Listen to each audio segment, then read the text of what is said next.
La idea de esta clase va a ser poder ingresar a la responsabilidad por hecho ajeno. Varias cosas ya las venimos diciendo a lo largo de este semestre.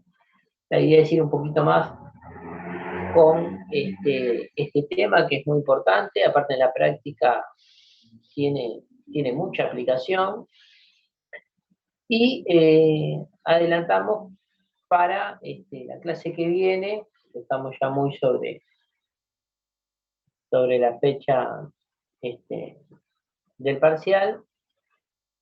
Terminamos hoy responsabilidad por hecho ajeno y vendría responsabilidad extracontractual con situaciones especiales.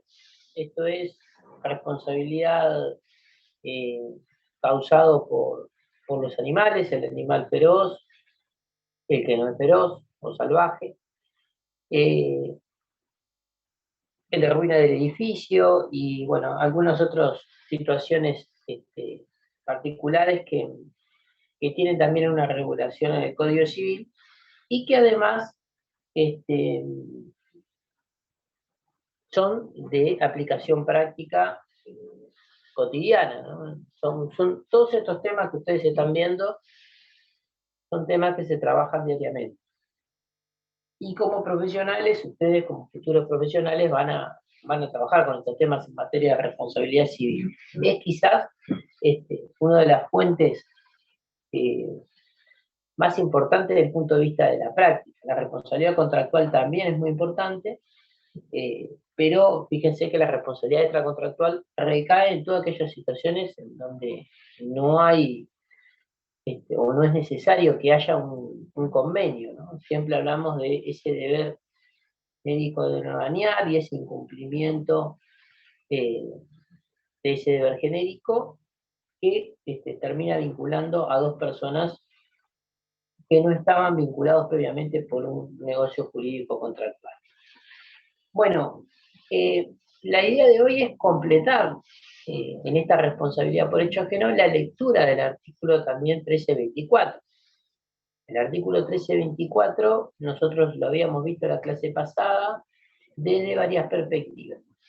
La primera perspectiva que vimos del artículo 1324 fue en la responsabilidad por hecho propio relacionada con la responsabilidad por hecho de las cosas. Ahí lo que decíamos básicamente en relación a la clase pasada era que habían supuestos en este artículo 1324 que establecían la responsabilidad o la llamada responsabilidad por hecho de las cosas. Que era un régimen general de responsabilidad por hecho de las cosas que se diferenciaba de regímenes especiales y hacíamos referencia a algunas otras situaciones establecidas en el código. Todo aquello que no tuviera un régimen especial en relación a las cosas que uno tiene bajo su cuidado o que se sirve de ellas, ingresa en esta cuestión del artículo 1324. Que lo conectábamos, primero que decíamos que era un supuesto de responsabilidad por hecho propio, no por hecho ajeno. Porque para que exista la responsabilidad por hecho ajeno, tiene que haber un responsable directo y a título propio.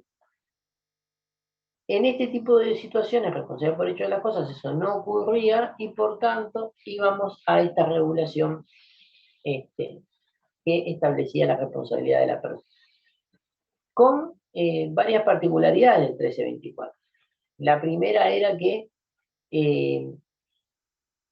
la doctrina y la jurisprudencia incluso distinguían dos grandes situaciones en esas dos grandes corrientes que veíamos. Una que establecía que la frase que establece el Código Civil, la responsabilidad por hecho de las cosas que uno tiene bajo su dependencia, y después dice, o por las cosas de que uno se sirve o están a su cuidado, esa última frase comprendía los mismos supuestos. Las cosas que uno se sirve o tiene ese cuidado son ambas responsabilidades por hecho propio de título subjetivo. Esto es, la persona es responsable por no emplear la diligencia a los efectos de que en el cuidado de la cosa o de la que se sirve para que ésta no cause daño. Y En otra corriente, en otra interpretación, lo que decían era no. Cuando el sujeto tiene a su cuidado una cosa, hay una responsabilidad subjetiva. Esto quiere decir, se responde por la falta de diligencia, pero cuando se habla de las cosas que uno se sirve, ahí hay una responsabilidad objetiva por riesgo. El riesgo-beneficio que obtengo al servirme de la cosa me obliga o me lleva a tener que indemnizar los daños y perjuicios, sin ingresar en la conducta de la persona. En si empleó toda la diligencia para que esta cosa, en el cuidado, para que eso ya no interesaba en esta segunda posición. Solo aplicaba a los efectos del guardián cuando tiene la cosa a su cuidado, no cuando se sirve de ella. Cuando hablamos de responsabilidad por hecho de las cosas, esto es un breve repaso, pero es importante porque después vamos a ir con otro, lo conectábamos con el inciso final del artículo 1324, que para la posición tradicional, como tanto el que cuida la cosa como el que se sirve de ella, es una responsabilidad subjetiva, se conectan en ambos casos con el inciso final del 1324. Y por tanto, hay una presunción de culpa para ambos casos. ¿Sí? Distinto es para esta segunda posición, que lo que entendía básicamente era que en el caso de que el guardián tiene la cosa a su cuidado, ahí hay una responsabilidad subjetiva, se conecta con el inciso final del artículo 1324 y hay una presunción de culpa sobre el guardián. Hasta ahí coincide con la otra posición, pero cuando habla del sujeto, cuando se sirve de la cosa, ahí ya no rige la presunción de culpa porque es una responsabilidad por riesgo-beneficio del sujeto. ¿Entiende la diferencia? O sea, no puede regir una presunción de culpa porque el fundamento para esta segunda posición, cuando se sirve de la cosa, se rige. Esas eran básicamente las distinciones que hacían. Y nosotros para esta posición, vamos a decir, para seguir leyendo esta última parte del artículo 1324, también habíamos dicho en la clase pasada que debíamos repasar varios aspectos de la normativa. También recomendamos la lectura del artículo 1320 y también del artículo 1326, porque esto es un poco lo que nos va a hacer cerrar el sistema de la responsabilidad por hecho ajeno. Lo primero que tenemos que decir en responsabilidad por hecho ajeno es que este supuesto de responsabilidad parte de la base de que existe un responsable directo que efectivamente causó el daño. La responsabilidad por hecho ajeno o indirecta presupone que hay un responsable directo y causante de ese daño.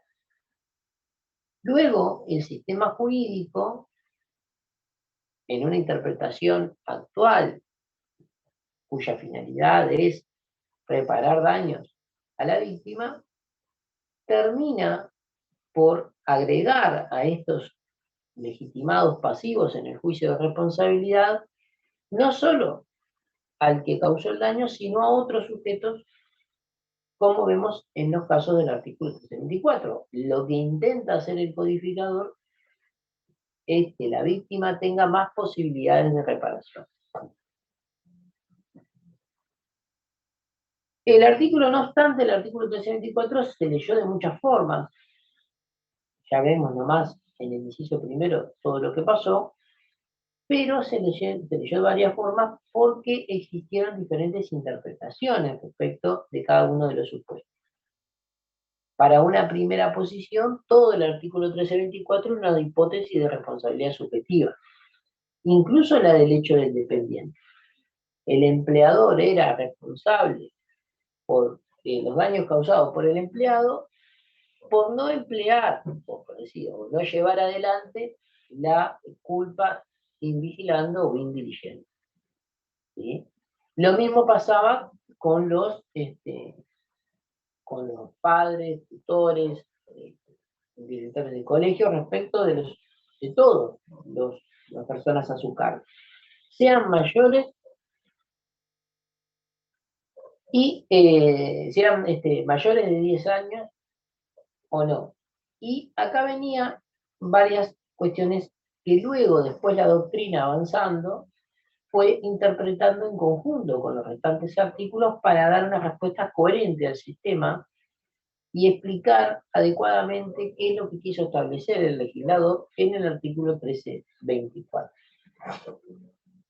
Para eso vamos a leer, vamos a leerlo todo el artículo 1324 y luego vamos a ir por partes, ¿sí? Para tratar de visualizarlo un poquito más. A ver, ¿alguien que puede leer el artículo 1324? Yo lo leo si quiere. Buen Bien, adelante. día. Artículo 1324. Hay obligación de reparar no solo el daño que se causa por el hecho propio, sino también el causado por el hecho de herencia o por las cosas de las que uno se sirve o están a su cuidado. Así los padres son responsables de los hechos de los hijos que están bajo su potestad y viven en su compañía. Los tutores y curadores son, los tutores y los curadores lo son de la conducta de las personas que viven bajo su autoridad y cuidado. Lo son igualmente los directores de colegios y los maestros artesanos respecto del daño causado por sus alumnos o aprendices durante el tiempo que estén bajo su vigilancia. Y lo son, por último, los dueños o directores de un establecimiento o empresa respecto del daño causado por sus domésticos en el servicio de los ramos en que los tuviesen empleados. La responsabilidad de que se tratan los casos de este artículo cesará cuando la persona en ellos mencionados prueben que emplearon toda la diligencia de un buen padre de familia para prevenir el daño. Bien, muy bien.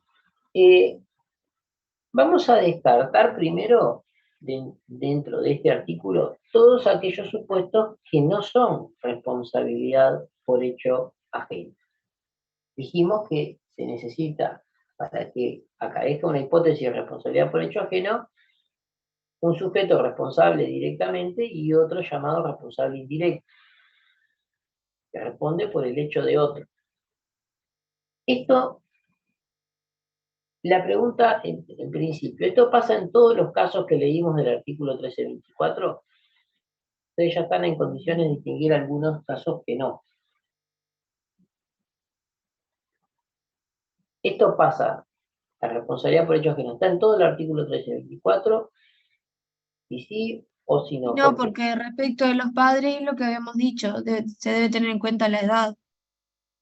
bien. A ver, Bertoletti. No, pero iba a decir muy parecido a lo que dijo la compañera. Bien. Y que también que cuando Vamos, hablábamos del inciso 1, con, en concordancia con el inciso final, ahí también estábamos hablando de responsabilidad por hecho propio y por ende también de hecho de respuesta. bien, muy bien. A ver, Techera. Buen día. Con respecto a los curadores, lo mismo, porque en el artículo 1320 también nos indica que son inimputables de delito civil los dementes, entonces tampoco sería aplicable la responsabilidad por hecho ajeno. Perfecto. Muy bien, muy bien. Eh, muy bien. Todo lo que dijeron está correcto. A ver, Magalí Acevedo. Hola, buen día. Sí, en cuanto a lo que usted preguntaba, profesor, yo quería decir que en realidad ya sabemos que en el artículo hay supuestos que son de responsabilidad por hecho propio y vendría a ser en el caso de los hijos que son menores de 10 años, ahí los padres respondían en responsabilidad por hecho propio, pero creo que habíamos hablado algo de que si eran mayores de 10 años, los padres podían llegar de igual manera a responder por ellos, pero por responsabilidad por hecho ajeno. Bien, muy bien. Lo que dijeron es correcto y es importante tenerlo claro para poder diferenciar cada una de las hipótesis. Lo primero que podríamos descartar es lo que vimos en la clase pasada. Dijimos, bueno, la responsabilidad por hecho de las cosas es un tipo de responsabilidad por hecho propio.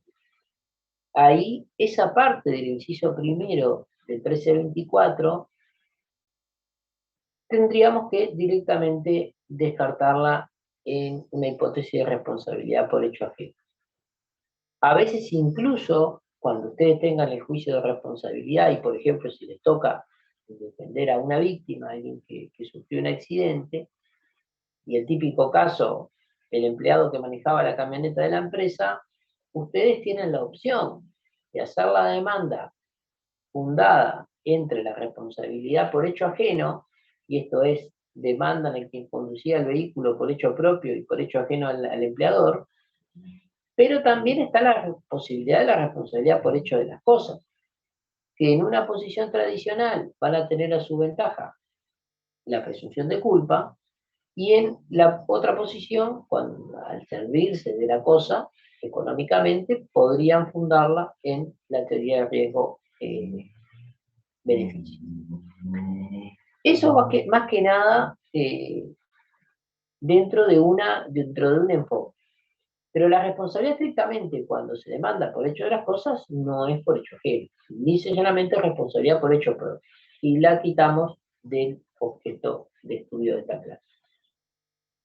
En segundo lugar, tenemos que hacer una distinción entre las personas mayores y menores de 10 años, en tanto distingue el codificador si son imputables o no de delito y cuasi delito civil.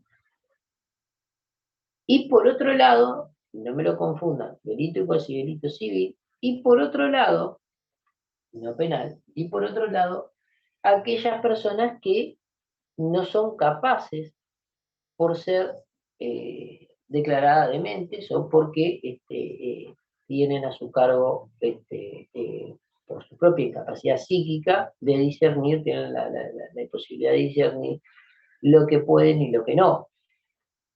Y estas personas sin límite de edad, obviamente. Y además ustedes ya estudiaron en lo que es el año pasado, en la formación de los actos jurídicos, cuando el incapaz realiza actos, o el demente.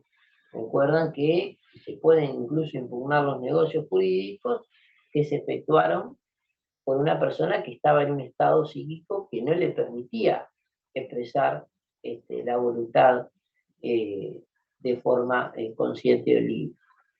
Y recuerdan esa frase, ¿no? Que la persona que padece una patología puede no padecerla todo el tiempo, hay intervalos lúcidos, como también para la persona que no es declarada incapaz, puede tener intervalos de locura, por decirlo. Pero lo que vamos es que hacemos una importante distinción, y esta distinción entre capaces e incapaces viene dada de este artículo 1320 que quedamos en leer para esta clase. Y vamos a leer este artículo porque es importante. ¿A ver alguien que pueda leerlo? Bien, adelante. Artículo 1320. No son capaces de delito o cualquier delito los menores de 10 años, ni levemente, pero serán responsables del daño causado por ellos las personas a cuyo cargo estén, si pudiere imputárseles delito. Bien. Ustedes fíjense que en estos casos parece que el artículo no está hablando de una responsabilidad por hecho ajeno, porque lisa y llanamente está refiriendo a personas que no son capaces de cometer delito o cuasi delito civil. Entonces, si el primer presupuesto para que se configure la responsabilidad por hecho ajeno es que exista un responsable directo capaz de producir el daño por hecho propio, este artículo nos está quitando de la escena a todos aquellos que no tienen 10 años cumplidos. Más allá de la inteligencia que tengan y del caso concreto, la persona que no llegó al cumplimiento de 10 años, y es una franja que establece el codificador, no es capaz, y al no ser capaz, no puede haber una hipótesis de responsabilidad por hecho ajeno. Necesariamente es una hipótesis de responsabilidad por hecho propio, que tampoco es por hecho propio de esta persona que es capaz, sino de aquellas personas, como dice la que lo tienen a su cuidado, pueden ser los padres, las madres, los tutores, etc. Y esto se conecta con este artículo 1324 en doble sentido. En primer lugar, fíjense que el artículo 1320 refiere a la diligencia. Vean que el daño causado por ellos de las personas, dice, serán responsables del daño causado por ellos las personas a cuyo cargo estén, si pudiera imputárseles negligencia. O sea que hablamos de una responsabilidad por hecho propio y a título subjetivo. Tiene que probarse que no se empleó toda la diligencia de un buen padre de familia para prevenir el daño. Y esto se conecta con el artículo 1324, que también prevé supuestos de responsabilidad subjetiva. Y también refiere a personas que tienen a su cargo otras.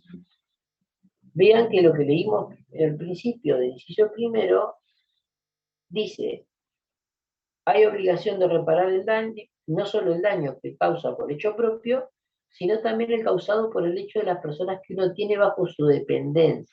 Y acá se generan los problemas. Sacamos la hipótesis del empleado, pero dentro de las personas que todavía no han alcanzado la mayoría de edad, se puede generar este problema. Porque luego el artículo empieza con una fórmula no taxativa de supuestos. Vean que, como a modo de ejemplo, pone así, los padres son responsables de los hechos. Lo pone a modo de ejemplo, una lista no taxativa. Empieza con determinados supuestos en donde, bueno, nos preguntamos, yo soy responsable por hecho ajeno de alguien que tengo bajo mi dependencia. Pero esto, ¿cómo se conecta con el 1320 que me está diciendo que aquellas personas a cuyo cargo tengo y que no tienen 10 años no son responsables de delito y cuasi delito civil? Entonces, la interpretación coherente de este artículo, que además se cierra con el artículo 1326, es entender que las hipótesis de responsabilidad por hecho propio, para distinguirlas de la responsabilidad por hecho ajeno, se da en tanto se interprete que cada uno de estos supuestos que da a modo de ejemplo el codificador, sacando obviamente el tema de los dementes, de los que tienen un curador, tiene que admitir una distinción entre sujetos mayores de 10 años o menores. Cuando el artículo dice así, los padres son responsables del hecho de sus hijos que están bajo su parte de potestad y viven en su compañía, hay que distinguir si ese hijo tiene más de 10 años o no cumplió los 10 años. Obviamente estamos hablando de una línea entre 10 años y 18. Después tiene la mayoría plena, va a ser absolutamente capaz y a título directo, y los padres no van a ser responsables por hecho ajeno. Recordemos que a los 18 años cesan determinadas obligaciones y determinados institutos que hacen aquellas personas que no son mayores de edad, que evidentemente se corresponden con esta responsabilidad plena y esta además autonomía plena. Entonces, cuando dice los padres son responsables de los hechos de sus hijos que están bajo su potestad y viven en su compañía, bueno, acá hay que distinguir si esos hijos tienen 10 años cumplidos o no. Si no tienen 10 años cumplidos, como el 1320 nos está diciendo de que no son capaces de delito y cuasi delito, los padres van a responder a título subjetivo y por hecho propio. Esa es la primera distinción. Ahora, ¿qué sucede si tiene más de 10 años, menos de 18? ¿Cómo va a responder? Ahí vamos a ver ahora la responsabilidad por hecho ajeno. Luego lo mismo, los tutores y curadores, sacamos el tema de los curadores, no son de la conducta de las personas que viven bajo su autoridad y cuidado. Los tutores lo van a hacer por hecho propio mientras no tenga los 10 años cumplidos. Lo son igualmente los directores de colegios y los maestros artesanos respecto al daño causado por sus alumnos y aprendices durante el tiempo que están bajo su vigilancia. Vale la misma interpretación. Y aquí, cuando viene toda esta cuestión, nos preguntamos cómo rige entonces la responsabilidad de aquellas personas que sí tienen 10 años cumplidos y que evidentemente hablan de una hipótesis de responsabilidad por hecho propio. Va a haber responsabilidad por hecho propio en estas personas porque ya son capaces de delito y cuasi delito civil, según el artículo 1320, pero según esta interpretación de este artículo, los padres, tutores, los directores del colegio, todos ellos van a responder por el hecho causado por otros. Ya no van a responder como si...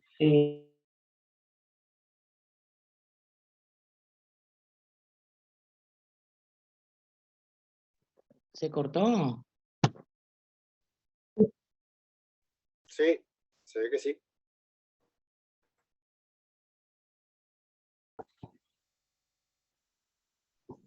Profe, se quedó en esto.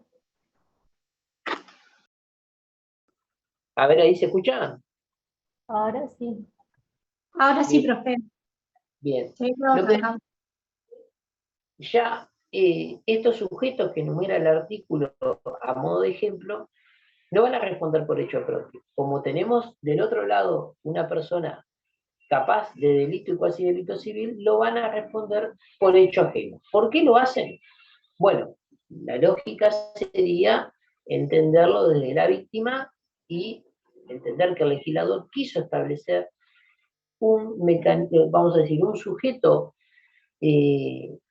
más que se agregue a la hipótesis de la responsabilidad para que la víctima no se vea imposibilitada de recibir un resarcimiento. Y por otro lado, y acá viene lo que nos hace cerrar este sistema, se encuentra el artículo 1326, que regula lo que se conoce como la acción de regreso. Y esto nos cierra este sistema y nos cierra los supuestos de por qué se responde por hecho ajeno, y también es coherente con esta regulación legislativa. Vamos a leer el artículo 1326, a ver, alguien que lo pueda leer. Yo lo leo, profe. Bien. Artículo 1326. Las personas obligadas a la reparación del daño causado por las que de ellas dependen tienen derecho a ser indemnizadas sobre los bienes de éstas, si le hubiere y si el caso que causó el daño lo hizo sin orden ni conocimiento de la persona a quien debía obediencia y era capaz de delito o cuasi delito según el artículo 1320. Bien. Vean que acá cierra perfecto el sistema, porque si hay, vamos a poner una niña, un niño de 9 años que causa un daño, ¿qué me está diciendo el artículo 1320? Estas personas no son capaces de delito y cuasi delito civil.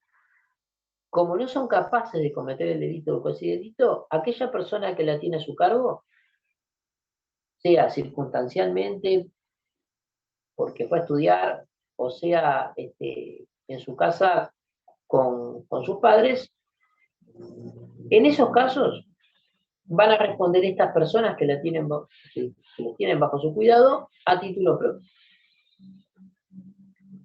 Como la responsabilidad es a título propio, es lógico que yo después no pueda, por más que esa niña o niño tengan vamos a decir, bienes, no puedo ir y exigir que me reintegren lo que yo repare por el daño que ellos causaron. No puedo hacer una acción de repetición contra ellos. Pero lo que me está diciendo el código es que si son capaces de delito, tienen 10 años cumplidos o más, y ese daño se causó sin, obviamente, la participación o responsabilidad de los padres. Esto es, no lo mandaron ni ejecutaron un acto en conjunto, lo hicieron como dice el artículo, sin orden ni conocimiento. Ahí puedo, más allá de que en el juicio de responsabilidad voy a ser condenado, también a reparar ese daño, puedo ejercer esta acción de repetición que establece el artículo 1326 y cobrarme lo que pagué y que, por así decirlo, si la persona hubiese sido mayor de edad, no hubiese tenido que pagar. O, vamos a decir, o puedo hacer una acción de repetición para cobrarme la responsabilidad que fue de un ajeno, por un hecho ajeno, digamos, no por un hecho propio. La acción de regreso, ya hablaré, bien, a ver quién levantó la mano porque no me figura el nombre. Yo, profesor. Adriana Ruiz. Sí, entiendo que si el mayor de 10 años causa un daño, la persona responsable, la persona que está a su cargo, lo tiene que reparar, y a su vez esta persona puede repetir contra ese menor en el caso de que tuviera bienes. Bien. Si el menor no tiene bienes, y en el momento que llegue a la mayoría, consigue un trabajo, o no sé, o le donan un bien, o hereda algo, igual, o sea, ¿cuánto tiempo después de ocurrido el hecho se puede el que se hizo responsable repetir contra ese menor? Bien. A ver, ahora vamos a contestar, pero tengo otra mano levantada que no me surge bien, Marenco. Bien. Ahora vamos con esa cuestión.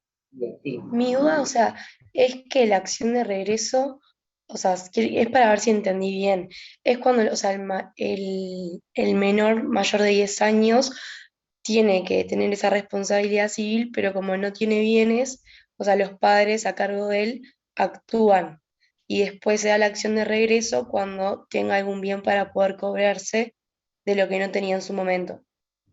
¿Está bien? Bien. Ahí está bien lo que están planteando y cierra con lo que venimos diciendo en cuanto a que si hay responsabilidad por hecho propio no tengo acción de regreso contra nadie. O sea, por más que lo haya causado un menor de 10 años, la responsabilidad se me imputa a título directo y por tanto no hay acción de regreso.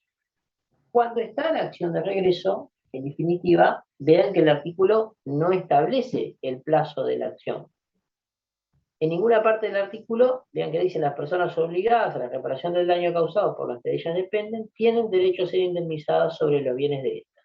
Si los hubiere, y si el que causó el daño no lo hizo sin orden ni conocimiento de la persona a quien debía obediencia y era capaz de delito o cuasi delito según el artículo 1320 del Código Civil.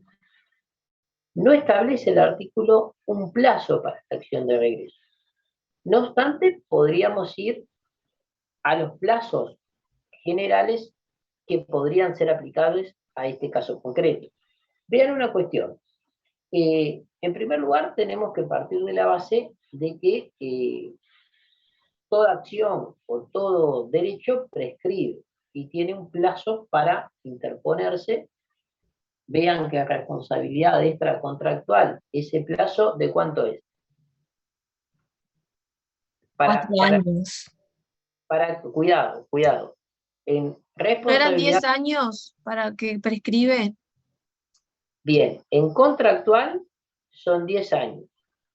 En extra eran 20 antes y luego con la reforma legislativa, la última que se efectuó, se bajó el plazo de la acción a 10 años.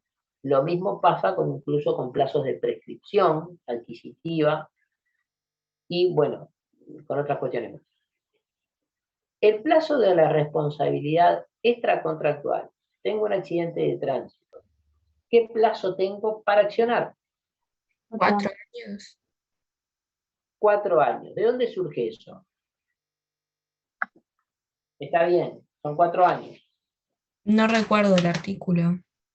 Bien, el 1332 del Código Civil dice: la acción concedida al damnificado prescribe en 4 años contados desde la perpetuación del hecho ilícito. ¿Sí?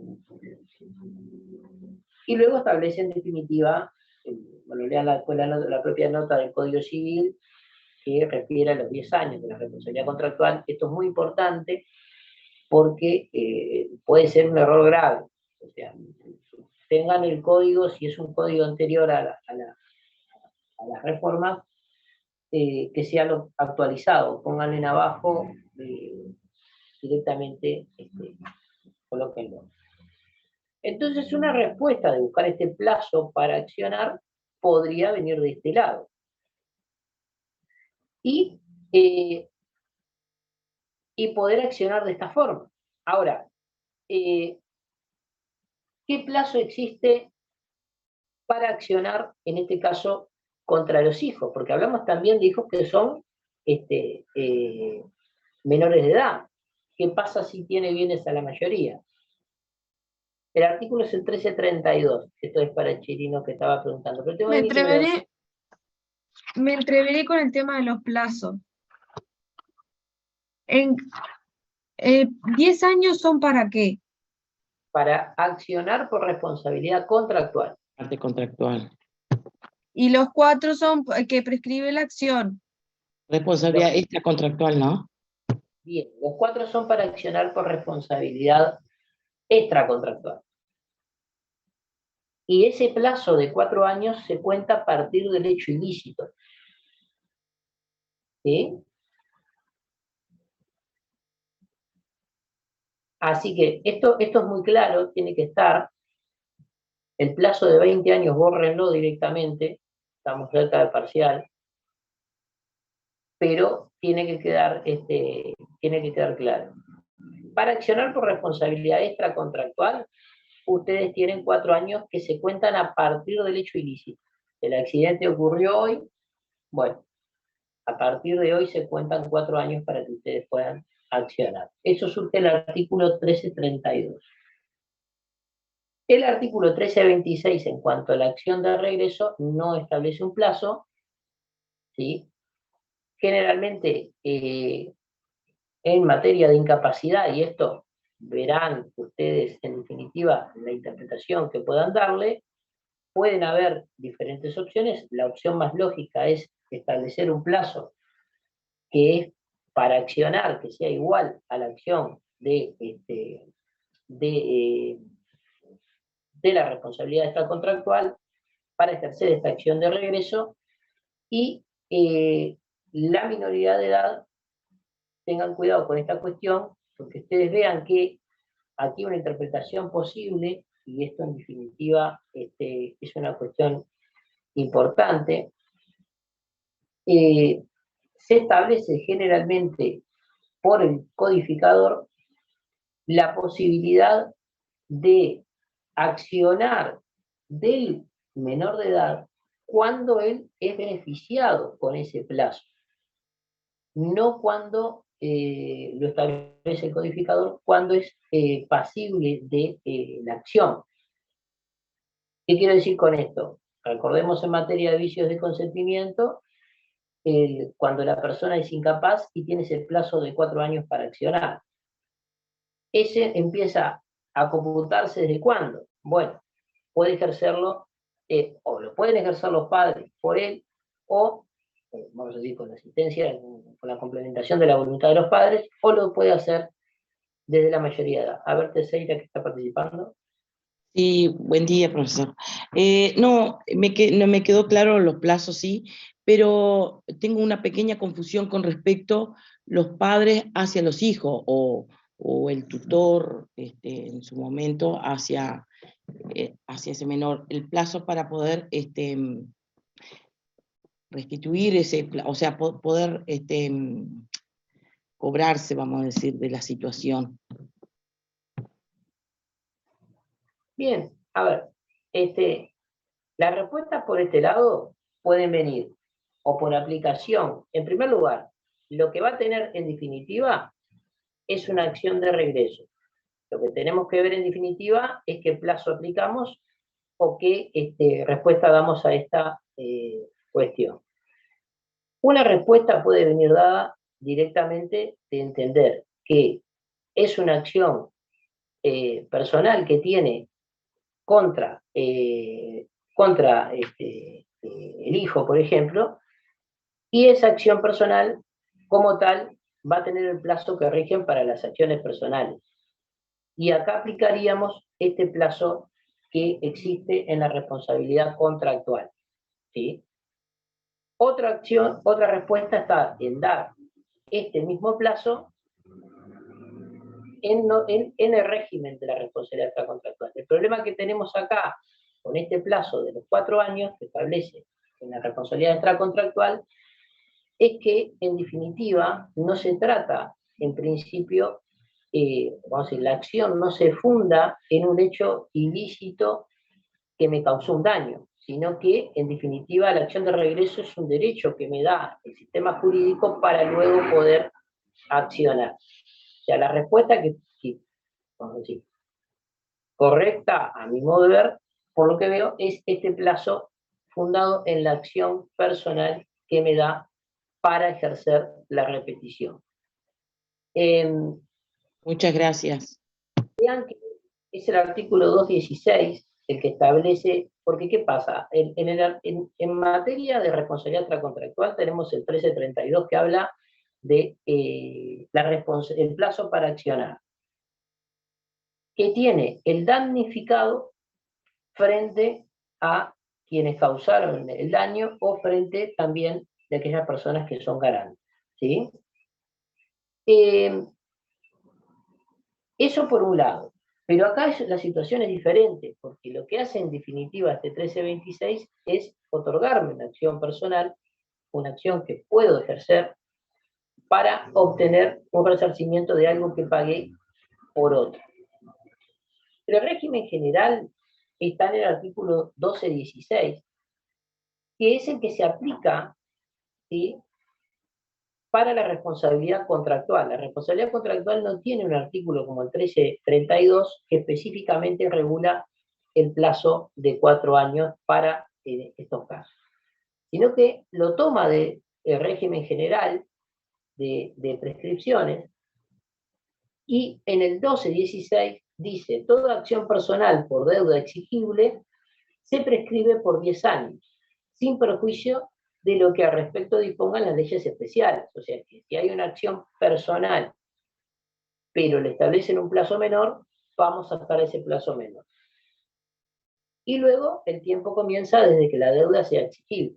Acá lo que tenemos que ver es que la persona que está debiendo a otro porque fue condenado por el sistema jurídico por ser garante, por ejemplo, en realidad empieza a correr ese plazo desde la exigibilidad, y el otro lo que tiene, al tener una acción de regreso, es una acción de este tipo. O sea que esta sería la respuesta para obtener la restitución de lo que se pagó por otro. Yendo al artículo 1324, vean que todos estos supuestos que vemos hablan de una dependencia social. La dependencia social y no económica, tanto como lo vemos en la responsabilidad por hecho del dependiente, cuando hablamos del empleador y el empleado. Cuando hablamos de responsabilidad por hecho ajeno, en este tipo de supuestos que vimos, hay una dependencia social que puede obedecer o a órdenes sociales o de familia, y esa obediencia que tiene la persona frente a otras en función de esas relaciones sociales o de familia. Por eso se funda esa responsabilidad, por un lado, respecto de los que tienen a su cargo personas menores de edad, en el deber de cuidado que tienen frente a ellas, y por otro lado, la responsabilidad, vamos a decir, la acción de regreso y la responsabilidad frente a esas personas que respondieron por ellas, en la capacidad que les otorga el artículo 13b. Que es distinto el fundamento cuando hablamos de la dependencia económica. A veces el fundamento de esta reparación está en la dependencia económica, y esto se ve claramente en las relaciones laborales. cuando el artículo, vean que el inciso primero dice bajo su dependencia, no dice qué tipo de dependencia, pero no es la misma la dependencia que puede tener un adolescente respecto de sus padres que la que pueda tener un empleado de sus hijos. No, en realidad no establece un plazo, pero sí establece la acción de regreso. Esto es el 1326. ¿Sí? Bien. Y vean que dice, y lo son por último los dueños o directores de un establecimiento o empresa respecto al daño causado por sus domésticos en servicio de sus ramos o en el que tuviesen empleados.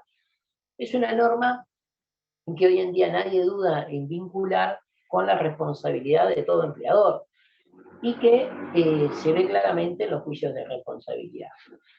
Aquí hay una dependencia que ya se funda en términos económicos y que el daño causado por esta persona va a tener a título de garante al empleador que va a responder por él. Después, obviamente, tendrá la acción de regreso para obtener la restitución de lo que pagó ese empleado y que, fíjense, a tal punto llega esto, cuidado que esto ya no es una norma civil, sino una norma constitucional, incluso la acción de regreso está establecida para los funcionarios públicos. En algunos supuestos que ustedes tal vez incluso conozcan, en donde se puede ir contra la persona causante del daño, luego de que obviamente el Estado haya reparado. Y en estos casos, lo que tenemos que ver, en definitiva, es que no se nos... es que se nos pueden plantear problemas cuando, por ejemplo, pueden mezclarse los tipos de responsabilidad al momento de ejercer la demanda, como dijimos, con los supuestos de responsabilidad por hecho de las cosas. Lo que nos cierra este artículo, en definitiva, que es la presunción de culpa, tenemos que distinguir de que esta presunción de culpa no se aplica a todos los casos. La presunción de culpa del inciso final, en estos casos que vimos de responsabilidad por hecho del dependiente, ¿se aplica sí o no? ¿Y a qué casos se aplica y a qué casos sí o no? Según lo que vimos.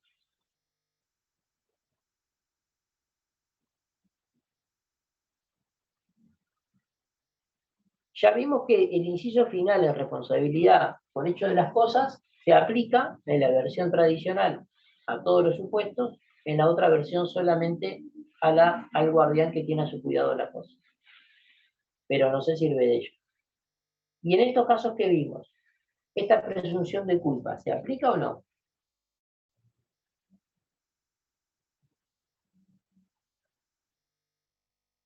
La respuesta es más sencilla de lo que parece. ¿Se escucha bien? Sí. Y en realidad, profe, yo creo que no, porque estamos hablando de sujetos que son capaces de delito civil, por lo tanto otros no podrían ser en principio culpables por ellos. Perfecto. En realidad, lo que tenemos que ver en principio es que no se aplica la presunción de culpa, porque cuando hablamos de los capaces de delito, y esto es mayores de 10 años, o con 10 años cumplidos, el responsable por hecho ajeno responde como garante. Y este sujeto, al responder como garante, no tiene, en definitiva, a su cargo el deber de diligencia. Va a responder objetivamente. Por eso es una de las hipótesis de la responsabilidad objetiva establecida por el legislador. Cuando respondo por el daño que causó mi empleado, no interesa si yo empleé la diligencia buen padre de familia o no, si al momento del siniestro estaba en otro país de viaje trabajando o lo que sea. Lo que interesa es que hay una relación de dependencia económica, la persona es dependiente, considerado por el sistema jurídico, y la víctima va a poder demandarlo a él por hecho propio, y en mi caso, por hecho ajeno. Y por tanto, no va a interesar cuál fue mi conducta en la ocurrencia del evento dañoso, y por tanto no se aplica esta presunción del inciso final establecida por el codificador. Esto es más que nada para cerrar lo que a diferencia se aplicaría así en el caso de responsabilidad por hecho propio cuando la persona no es capaz de delito. En ese caso aplicaría esta presunción. Bien, básicamente esta cuestión de la responsabilidad por hecho propio, por hecho ajeno, tiene una estrecha relación, en definitiva, con la diferenciación que podemos hacer en cuanto a los factores de atribución. Los factores de atribución subjetivos y objetivos que veníamos viendo al principio del curso. ¿Por qué esto es importante? Bueno, en definitiva, porque denota lo que conocemos como factor de atribución objetivo garantía. En la garantía no interesa la conducta del sujeto que es garante, sino que responde al configurarse el presupuesto establecido por la norma jurídica. En este caso, el supuesto previsto por la norma jurídica, que vamos a ver que es diferente a otro supuesto que establece el codificador, se da cuando se produce un daño por hecho ajeno. El hecho de otra persona que se vincula a través de un supuesto y que, por ejemplo, puede tener el fundamento de la dependencia económica, el fundamento de la dependencia social, y que termina beneficiando a la víctima los efectos de la reparación del daño. O sea, esa yo creo que es más que nada la finalidad. Bien, no sé si por acá está bien. ¿Les queda claro por el momento? Sí. Bien.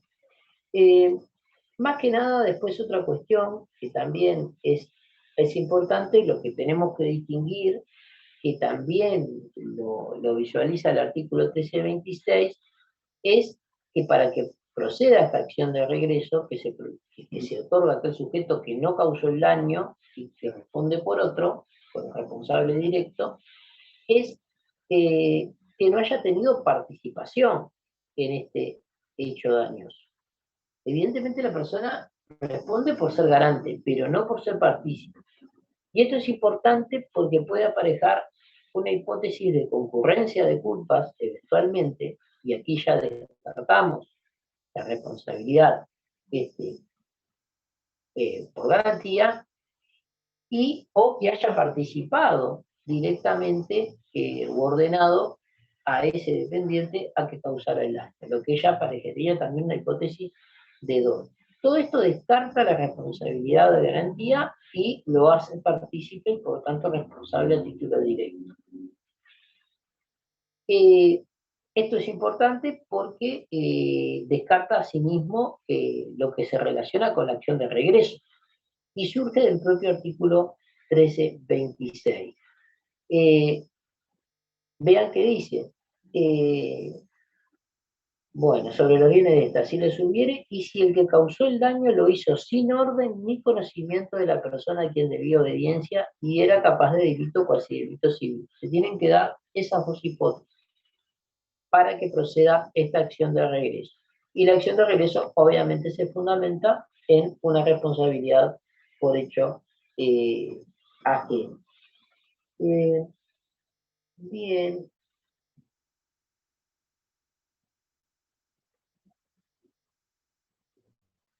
Estoy viendo básicamente si tenemos algún aspecto más sin ingresar en las responsabilidades especiales,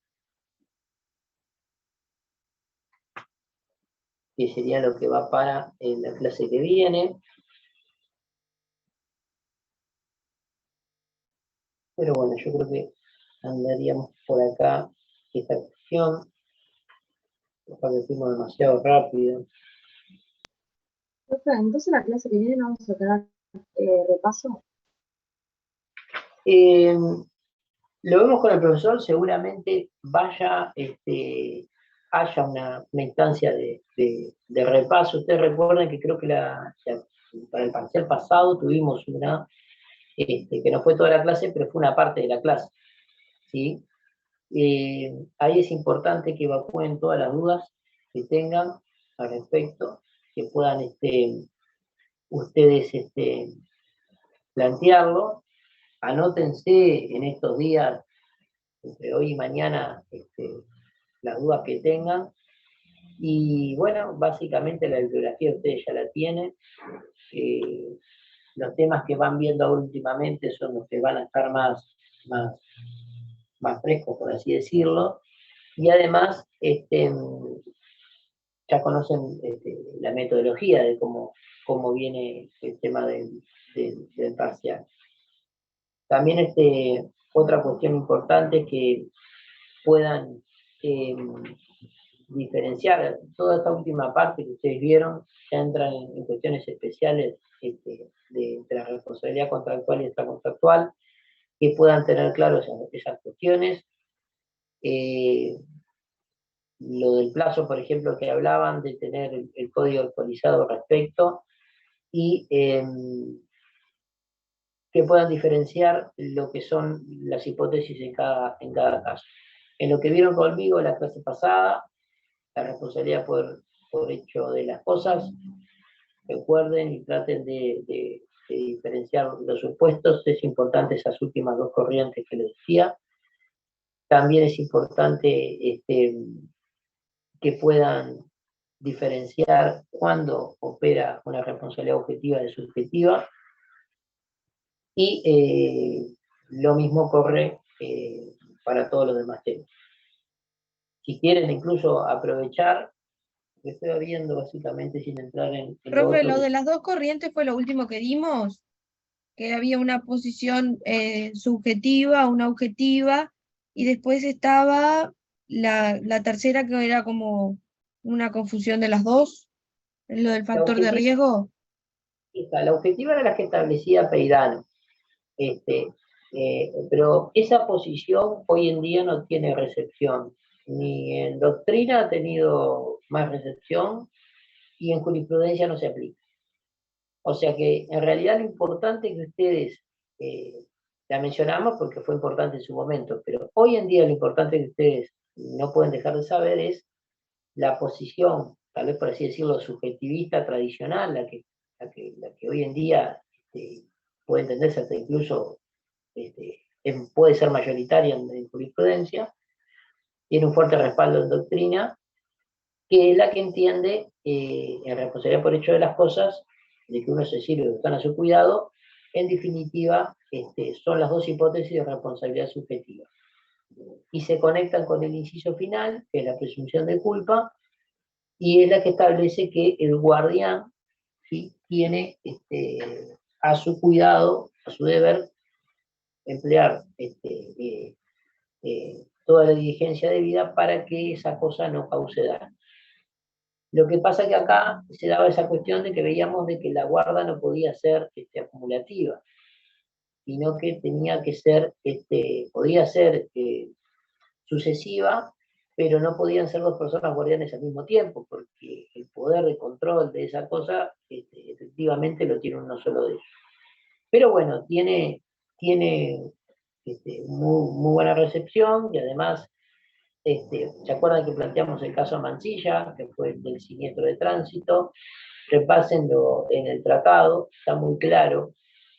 Y después la otra posición, que es la más nueva, por así decirlo, es la que distingue entre los supuestos cuando el guardián tiene a su cuidado la cosa, que ahí sí es igual que la otra posición, aplica la presunción de culpa al inciso final, y cuando se sirve de esa cosa, lo que plantea esta posición es que hay vamos a decir, uno se sirve económicamente de la cosa y hay un fundamento no ya en la culpa, sino en el riesgo, que es un factor de atribución objetivo, al igual que la garantía, y que por tanto basta servirse económicamente de la cosa, servirse en un sentido amplio para que entre todo.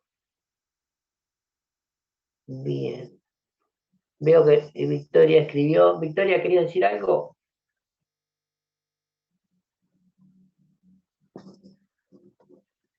Hola a todos, buen día. No, en realidad no quería interrumpir lo que estabas explicando, es simplemente un tema operativo por el tema de las bajas del curso, que obviamente no queremos que ninguno se dé baja, pero dado que es una posibilidad que tienen, recordarles que para el viernes, que es el día del segundo parcial, tenemos que tener la lista depurada, o sea, la lista ya con todas las bajas ingresadas. Por tanto, quienes quieran darse de baja, por favor, tengan presente que vamos a registrar bajas hasta el miércoles 26 inclusive. Así el jueves hacemos la depuración y ya el viernes solamente van a dar el parcial quienes todavía estén en la lista. ¿Ah? Quería avisarles eso para que lo tengan presente y bueno, si alguno está pensando en darse de baja, tiene hasta el miércoles para pensarlo. Discúlpame, José Luis, por la interrupción, no quería molestar en tu explicación. No, está bien, la idea era un poco, porque estaba viendo en definitiva, algunas cosas las vimos la clase pasada, otras ya las dijimos, y repasando un poco en definitiva, si capaz que fui demasiado rápido con alguna cosa, pero si había algo más que agregar. Después ya la clase que viene, más allá de lo que se pueda hacer un breve repaso, se entrará en vamos a decir, hay algunos temas que incluso los fuimos viendo al momento de ver factor de atribución, otros que fuimos viendo al momento de ver otros elementos de la responsabilidad, y aparte, incluso